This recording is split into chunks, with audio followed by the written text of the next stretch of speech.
Buenas noches y bienvenidos a Signo Pesos, la economía al alcance de su pantalla. Estos son los temas claves de hoy. Bogotá se alista para la reactivación. El distrito cuenta ya con el plan de alivios tributarios y espera ahora la aprobación del cupo de endeudamiento. ¿Qué tanto ayudarán esas medidas a la recuperación de las empresas y del empleo? Lo analizaremos con el director de Bogotá, ¿Cómo vamos? Las deudas de los colombianos. Hoy hablaremos de los hábitos de endeudamiento de la gente, los motivos de sus deudas y cómo superar estos problemas. Todo con el gerente de una compañía experta en asesorar a las personas que quieren resolver su endeudamiento. Movida en el mercado de los alimentos. Hoy les contaremos detalles de una jugada que se avecina, la cual involucra a una reconocida empresa de donas, una marca de helados y una importante cadena de restaurantes. Todo con la movida empresarial de Juan Fernández. Y comenzamos esta emisión de Signo Pesos hablando de las nuevas herramientas con las que cuenta la Administración Distrital en Bogotá para impulsar la reactivación de las empresas y la generación de empleos. Además, la atención a las personas y sectores más golpeados por la pandemia. El secretario de Hacienda nos explica las principales medidas que incluye este programa de reactivación.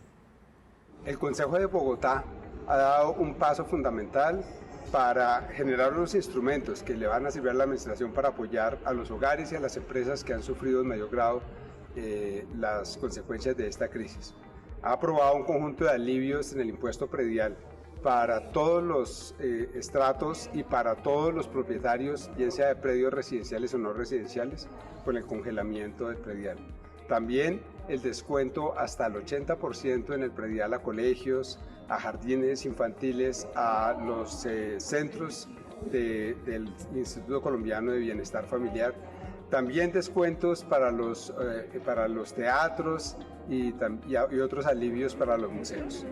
Descuentos hasta el 25% en el impuesto de industria y comercio para las empresas que han perdido más del 50% en sus ventas, que se le han reducido sus ingresos en esa proporción. Al lado de eso, hay todo un paquete de formalización, de ayudarle a empresas que no han podido tener acceso a los beneficios, por ejemplo, de los programas del gobierno de apoyo al empleo formal, porque justamente son informales. Esto es ayudarles, abrirles un espacio con el apoyo de la administración, de créditos, de asistencia técnica, de un conjunto de facilidades para ser formales y de esa manera ser más productivos. El proyecto de reactivación que apoya el Consejo también da un mensaje muy importante de responsabilidad fiscal, y es que hay una contribución solidaria. Aquellos que les ha ido mejor, aquellos que han tenido ingresos en sus actividades productivas en este año, van a tener un aporte adicional para poder compensar y para poder ayudar a la situación de los que más han caído. Y hay otros sectores que desde el 2022, no desde ya, sino desde 2022, van a contribuir a generar unos recursos para financiar esta gran estrategia de reactivación de Bogotá, que es este proyecto, pero también es el cupo de endeudamiento para impulsar un conjunto de inversiones que impulsen y que generen empleo y reactivación económica en Bogotá.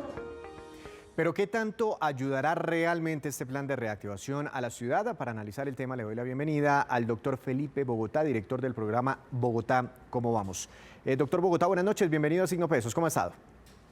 Buenas noches, muchas gracias por la invitación. ¿Este plan Marshall creen ustedes que sí es lo que necesita la capital de la República para su reactivación, o también lo están viendo como una especie de reforma tributaria en la ciudad como muchos han manifestado?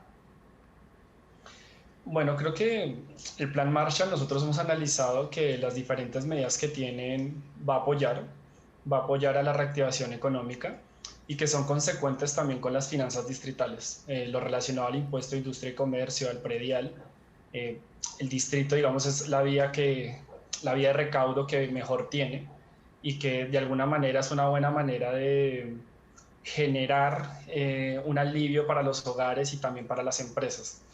Por otro lado, los temas de formalización empresarial los vemos con muy buenos ojos, porque en la crisis está la oportunidad, y entonces temáticas como la formalización de las empresas, entendiendo una ciudad y un país que tiene mucha informalidad, también es algo positivo, y los beneficios tributarios también. Ahora, también estamos claros que no es suficiente. La opinión que tenemos desde el programa es que creemos que el Plan Marshall sin inversión pública, sin, por ejemplo, puede ser mediante la aprobación del cupo de endeudamiento u otras inversiones, no va a ser suficiente para la reactivación de la ciudad. ¿Por qué?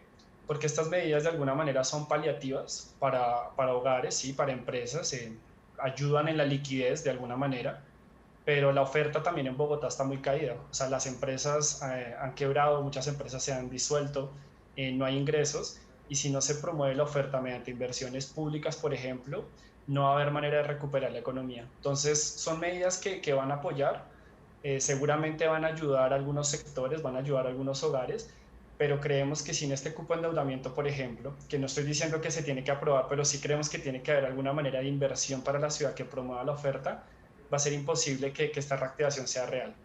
¿Y qué tipo de inversiones debería hacer la ciudad, inversiones públicas, para que la reactivación o el programa sea mucho más completo? Pues justamente vemos que las inversiones, sobre todo que tienen que ver con infraestructura, en primera medida, eh, inversiones que tengan que ver con infraestructura en movilidad, con infraestructura de vías. Hay proyectos que la ciudad tiene en carpeta, digamos, para desarrollar esto, el mismo proyecto del metro.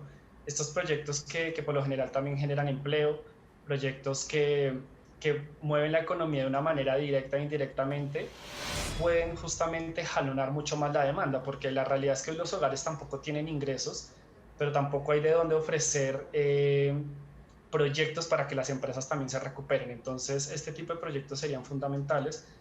Vuelvo y digo, yo creo y soy de la opinión que sin el cupo de endeudamiento el plan Marshall es insuficiente. Después podríamos hablar también del cupo de endeudamiento, pero sin ese cupo de endeudamiento, si llegara a suceder que no se aprobara, yo veo muy difícil que este plan Marshall realmente toque de manera estructural la recuperación económica de la ciudad, porque igual también las concesiones o las medidas que se están tomando son buenas, pero son muy paliativas y también son entendibles, ¿no? O sea, el mayor recaudo del distrito viene por el ICA y por el predial, tampoco es que se pueden hacer grandes descuentos o grandes contribuciones, porque también nos quedaríamos sin recaudo distrital y así sería muy difícil también para las finanzas del distrito. Entonces, se necesitan otros proyectos también que dinamicen la economía. Y por otro lado, por ejemplo, los de formalización empresarial son muy buenos. Mejorar los trámites, hacerlos mucho más sencillos, bajar el costo de las matrículas mercantiles, eso está muy bueno, pero a la larga tú puedes crear empresa, pero si no hay cómo dinamizar esa economía, pues no van a ser incentivos suficientes, digamos, para que se vuelvan a recuperar, por ejemplo, las MIPYMES, que a la larga son la base de la economía de la ciudad. Pero creería uno, doctor Bogotá, bueno, ya fue aprobado la forma en que se van a gastar los recursos en la capital de la República, pero falta la aprobación del cupo de endeudamiento, que es de donde van a venir una parte de los recursos, casi 11 billones de pesos. Uno creería que lo uno llevaría a lo otro. ¿Ustedes ven algún tipo de enredo que dificulte la aprobación de este cupo de endeudamiento?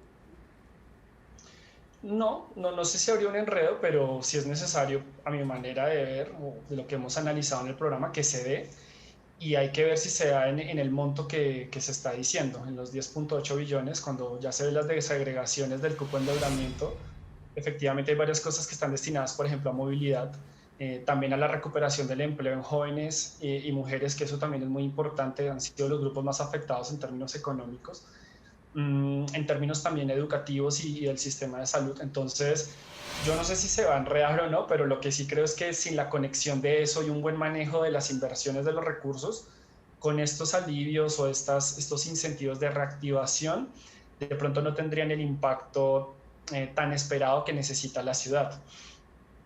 Doctor Bogotá, este plan Marshall introduce un tema bastante polémico, por no decirlo diferente, y es que empresas muy exitosas a raíz de la pandemia, como por ejemplo esas empresas que hacen domicilios, las plataformas digitales, imaginémonos un Rappi, un Merqué, un domicilios.com, tendrán que pagar tarifas de impuestos más altas.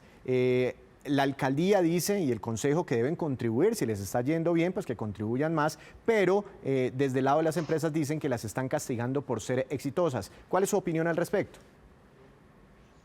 Mi opinión al respecto es que me gustaría llevar el debate a otro lugar, y es que yo sí creo que esta era una buena oportunidad para que si íbamos a pensar maneras de contribuir a la recuperación de la ciudad, se pensaran cosas de fondo.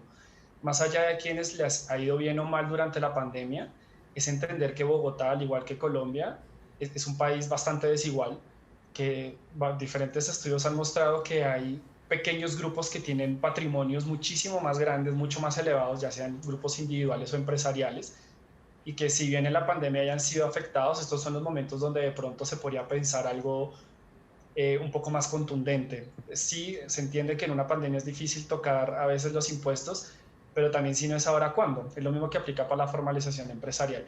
Porque en definitiva que se tribute, digamos, mucho más a quienes les ha ido bien, yo al final no sé si es tan bueno o es tan malo. Yo creo que no va a terminar siendo tan suficiente, porque cuando uno ve, por ejemplo, el recaudo que tiene la ciudad, si bien el 99% de la base empresarial de Bogotá son MIPYMES, no es así en términos patrimoniales. En términos patrimoniales estamos hablando de un 70-80% que viene de pequeñas empresas, pequeños grupos, y ahí es donde de pronto tocaba pensar algo diferente. Yo creo que esto que tiene que ver con los que les ha ido bien, no sabría decir si es bueno o es tan malo. Lo que creo es que no termina de ser algo tan contundente, digamos, en términos de recaudo para generar ingresos que ayuden a la reactivación económica. Doctor Bogotá, muchas gracias por estos minutos para Signo Pesos y que tenga una feliz noche. Muchas gracias por la invitación. Una de las noticias más importantes porque esto busca reactivar a la economía de la capital del país. Y sobre la importancia de estos temas del plan de reactivación y del cupo de endeudamiento que presentó la alcaldía de Bogotá ante el Consejo, se pronunció también Acopi Bogotá. Veamos. Conscientes de la reactivación económica y de la importancia de reconstruir el tejido empresarial bogotano, la administración ha planteado dos proyectos de acuerdo en el Consejo de Bogotá. Por un lado, el que tiene todo el paquete de medidas de incentivos tributarios para la pequeña y mediana empresa en sectores que fueron gravemente afectados por la pandemia, y por otro lado, el cupo de endeudamiento, que lo que hace es complementar la financiación requerida para la ejecución del Plan Distrital de Desarrollo, que contiene, entre otras, el fomento de una política industrial que esperamos curse muy pronto en el Consejo de Bogotá y sea aprobada también por la administración. Muy importante señalar que esperamos que este cupo de endeudamiento siga siendo revisado y que en miras a mejorar su distribución y asignación de recursos se propenda por los sectores de mayor generación de empleo, como lo son la industria manufacturera en el mediano y en el corto plazo, para la reactivación, por un lado, de la demanda, pero también de generación de empleo de calidad. Regresamos a Signo Pesos. Escuche esto, cada colombiano tiene una deuda en promedio de aproximadamente 19 millones de pesos. Para hablar de esto, saludo al doctor Camilo Quiñones, él es gerente financiero y de operaciones de la compañía Resuelve tu Deuda. Doctor Quiñones, bienvenido a Signo Pesos, buenas noches. Hola Víctor, buenas noches para todos. Doctor Quiñones, me llama mucho la atención de dónde sacan ustedes esa cifra que cada colombiano tiene en promedio una deuda de aproximadamente 19 millones de pesos. ¿Cómo sacan ustedes esta cifra? Mira, nosotros vivimos muy conectados con las cifras que publica la Superintendencia Financiera, pero más allá de eso también tenemos nuestra propia medición a través de los clientes que ingresan al programa de la reparación de crédito que tiene Resuelve tu Deuda. Las cifras de la Super detallan que un crédito de libre inversión está en 19 millones de pesos, que la tarjeta de crédito está en 6 millones de pesos y nuestros clientes en promedio tienen esa deuda que mencionabas, 19 millones de pesos. Y tener una deuda promedio de los colombianos de 19 millones de pesos es una carga financiera muy alta respecto a los ingresos de las personas. Para el caso particular nuestro sí. ¿Por qué? Porque el ingreso medio de los colombianos, o al menos de los clientes que ingresan al programa, es de 2 millones a 2 millones y medio, es decir, están apalancados hasta 10 veces. Esto implicaría que durante un ingreso de todo su año, es decir, los salarios que vengan durante todo el año, los tendrían que destinar 100% a su deuda para poderlas pagar, lo que nos termina traduciendo en un sobreendeudamiento de los hogares. ¿Esa cifra de 19 millones de pesos ha venido incrementándose en los últimos tiempos en Colombia? Realmente ha venido como con una tasa de crecimiento sobre 500.000 pesos anuales.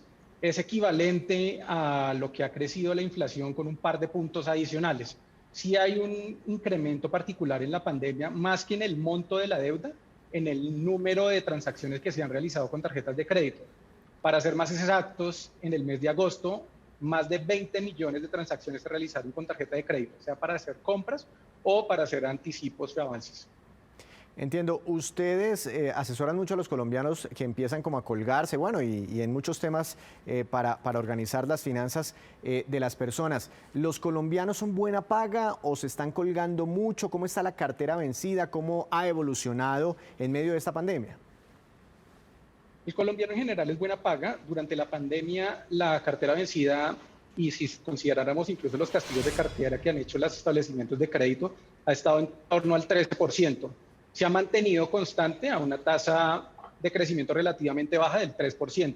Lo que ha pasado es que en hogares particulares, y sobre todo en el grueso de la clase media, se han sobreapalancado, como bien lo mencionaba. Entonces, ese endeudamiento adicional, particularmente por los cambios en las condiciones de consumo, un desempleo sobre el 19% y una reducción en la economía en general, han llevado que ciertos nichos bien especiales, que es justo el grueso de trabajadores, hayan tenido que recurrir a refinanciar su deuda, a reestructurar y al final buscar soluciones que les permitan pagar sus obligaciones. Ahí, cuando han agotado todas esas etapas, recurren a una reparadora de crédito, como es el caso nuestro. En particular, el colombiano no es que tenga la voluntad de dejar de pagar, sino que se sobreendeudó o tuvo condiciones que cambiaron, tipo pandemia, para caer en problemas de endeudamiento y por lo tanto no poder cumplir con sus obligaciones. ¿En qué se endeudan más los colombianos? Cuando miramos cartera por cartera, hipotecaria, cartera de consumo, ¿cómo es ese comportamiento? ¿En qué piden más créditos o cuáles son los créditos que más solicitan las personas? En años anteriores, la cartera de vivienda tenía un impulso particular, especialmente en el segmento novicio. Lo que se ha visto desde la pandemia y particularmente en este año es los créditos de consumo, apalancados principalmente en el libre inversión, la tarjeta de crédito y el crédito de libranza, que estuvo rezagado sobre todo en los últimos 3 años, especialmente por problemas que hubo con ciertas entidades que originaban libranza. Ahora en particular, lo que mencionaba de las tarjetas de crédito es un hito bien relevante porque los hogares han continuado con una dinámica de consumo que ha venido siendo apalancada no por el crecimiento de sus ingresos, sino por mayor otorgamiento de tarjetas de crédito o créditos de libre inversión en el segmento de consumo en lo particular. ¿En qué momento, a partir de qué momento las deudas de una persona se pueden salir de control y es necesario buscar la ayuda de un profesional para tratar de resolver el nivel de endeudamiento? No sé, pagos versus ingresos mensuales. Ya, las cuentas que tenemos nosotros es que el 30% de lo que destines de tu ingreso deba ser para el servicio de la deuda. Ese 30% también tiene que componer el ingreso que destinas a recreación, a estos gastos suntuarios, por llamarlo de alguna manera. Es decir, ya cuando entre deuda y gastos que tienes para consumo personal, distinto a lo que necesitas para que tu familia sobreviva, educación y demás, cuando eso supera el 30%, ya hay un problema notorio de sobreendeudamiento y es probable que en el menor tiempo posible vas a quedarte colgado con las cuotas de tu tarjeta de crédito o de tu crédito de consumo. Y una persona que llegue a esa situación, no sé si usted nos puede ayudar con algunos tips sencillos que se puedan poner fácilmente en práctica para empezar a mejorar el nivel de endeudamiento, para ojalá reducirlo y por qué no llegar a sanearlo. Realmente lo primero que se debe hacer es sentarse a planear. ¿Planear qué? Hacer un inventario de cuánto estás gastando, cuánto requieres para tu arriendo, cuánto requieres para tu alimentación, para educación, para tus dependientes económicos. Ya teniendo eso claro, también a quiénes le estás debiendo. Con esa claridad y hacer estas cuentas que mencionaba del 30% del ingreso de destino a esas obligaciones, se puede empezar a pensar en qué planes a seguir se dan. Primero, una compra de cartera con la entidad, una reestructuración con la entidad, y si ya todo eso fue agotado y ya se cayó en mora, pero se pretende continuar con los pagos normalmente, recurrir a un experto como las reparadoras de crédito, donde resuelve tu deuda, es la más grande en Latinoamérica y la única en Colombia. Una última pregunta y muy rápida, ¿endeudarse es malo? Endeudarse no es malo, justo te permite crecer. ¿Crecer en qué sentido? En el nivel de calidad de vida que pretendas tener, adquirir un patrimonio como vivienda, Lo que está mal es hacerlo sin esa planeación previa, sin tener un destino específico de recursos, a cuánto le voy a dedicar a la cuota que me van a cobrar por mi crédito hipotecario, a cuánto me van a cobrar por mi tarjeta de crédito. Entonces, endeudarse está bien siempre que se tengan las cuentas claras del destino de tus ingresos que le vas a destinar al pago de tus obligaciones. Doctor Quiñones, muchas gracias por estar esta noche aquí en Signo Pesos. Muy valiosos sus consejos, sus tips para disminuir el nivel de endeudamiento. Que tenga una feliz noche. Muchas gracias, Víctor, igualmente. Las veo. Y regresamos a Signo Pesos con esta que es la cifra económica del día, 1.884 millones de dólares, y corresponde al valor de las remesas recibidas en Colombia durante el tercer trimestre de este año, según las cuentas del propio Banco de la República. Esto es impresionante y es muy importante porque significa un incremento del 6,15% frente al tercer trimestre del año pasado. Recordemos que en el 2019 tuvimos la mayor llegada de remesas en la historia de Colombia. Los países de donde más llegaron esas remesas son España, Estados Unidos, Venezuela, Reino Unido y Chile. Las remesas volvieron a niveles prepandemia. Y es la hora de los negocios con Juan Fernández. Juan, buenas noches. ¿Cuál es la movida de hoy? Bienvenido. Víctor, buenas noches. Como usted sabe, está cerca de cerrarse un negocio grande en el área de cadenas de alimentos, el de la venta de la matriz de Dunkin' Donuts y Baskin Robbins. El comprador sería Inspired Brands, una compañía que tiene múltiples restaurantes como Arby's y Sonic también. Dunkin' Brands tiene más de 21.000 puntos de venta en 60 países, 13.000 establecimientos bajo la marca Dunkin' y alrededor de 8.000 como Baskin Robbins. Es una de las franquicias más grandes del mundo y el negocio llegaría a los 8.800 millones de dólares. Grandísimo el negocio, Juan. ¿Conoce usted sobre la historia de Dunkin' Donuts en Colombia? Víctor, sí, y además de ese negocio, pues lo interesante es ver la historia de la marca en Colombia, por supuesto, donde casi ha sido el único sobreviviente en ese sector de las donas que hoy es más amplio y con otros productos, entre ellos el café. El dueño en Colombia de esa franquicia es Miguel Merino, quien trajo la marca a Colombia en 1983. Merino tiene una historia interesante.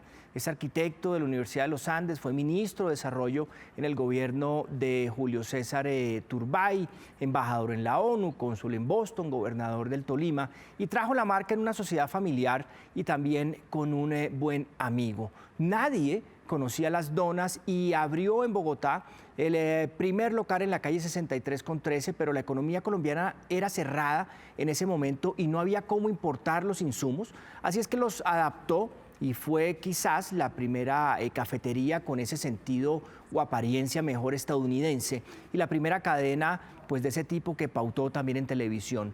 Y dio punto de equilibrio 8 años después de su apertura. Hoy tiene cerca de 200 tiendas y en 2019 facturó 94.000 millones de pesos.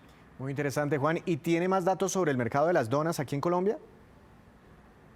Sí, sí tengo y mire estos datos curiosos también. Aquí en Colombia se dio la dona con arequipe, por ejemplo, hoy representa el 40% de las ventas en donas y después, por todo este tema migratorio, quizás latino, Estados Unidos se llevó a ese país. Diariamente se venden en Colombia 80.000 unidades, 80.000 donas. En Navidad es cuando más donas se venden, alrededor de 140.000 al día. Hace un par de años, la marca decidió llamarse Dunkin' para quitarle la connotación de las donas y vender otro tipo de productos, pero las donas, en el caso de Colombia, siguen representando el 70% de las ventas. En Estados Unidos, para hacer una comparación, está sobre el 25 a 30%. Ahora, en cuanto a la competencia, ha sido Merino el único sobreviviente. Krispy Kreme, operado por Nutres en su momento, se fue del país hace un par de años tal vez. La otra compañía que ha permanecido, pero con una operación chica, ha sido Donut Factory, que pertenece al grupo de Leo Katz y que fue fundada en 1986 y produce al mes unas 800.000 unidades. Y esta, pues es, Víctor, la movida de hoy sobre donas y la venta de Dunkin' Donuts, que da pie para hablar de la operación de la compañía en Colombia.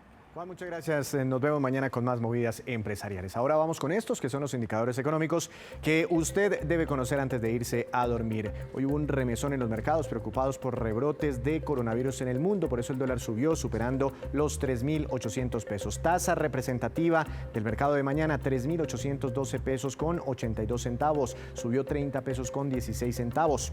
El petróleo de referencia Brent para Colombia cayó 3,04%. Se ubicó en $40 con 50 centavos por barril. El precio interno del café colombiano subió y quedó en promedio para mañana en las principales cooperativas del país a 1.039.000 pesos por carga. El índice Colcap de la Bolsa de Valores de Colombia subió pero poco, 0,15%. La acción más valorizada fue la de Bancolombia con una ganancia de 3,64% y la acción que más cayó fue la de Concreto con un retroceso de 8,92%. Y antes de despedirnos, los dejo con el siguiente dato. En septiembre, la tasa de aprobación de créditos solicitados ante los bancos fue la siguiente, y estos son datos de la propia Superintendencia Financiera de Colombia. Créditos para empresas y microempresas tuvieron una tasa de aprobación alta del 89,3%. Créditos para consumo personal, 29,6%. Y crédito para compra de vivienda, 66%. Entre las razones para no aprobar un crédito figuran, esto es lo que dicen los bancos: riesgo de incumplimiento, poco flujo de caja y experiencia financiera del solicitante, hábitos de pago inadecuados y escaso tiempo de antigüedad del negocio. Con estas cifras muy interesantes terminamos por hoy. Los esperamos mañana con una nueva emisión y con toda la información económica que usted necesita saber. Esto es Signo Pesos, economía al alcance de su pantalla. Que tenga una feliz noche. Los esperamos mañana.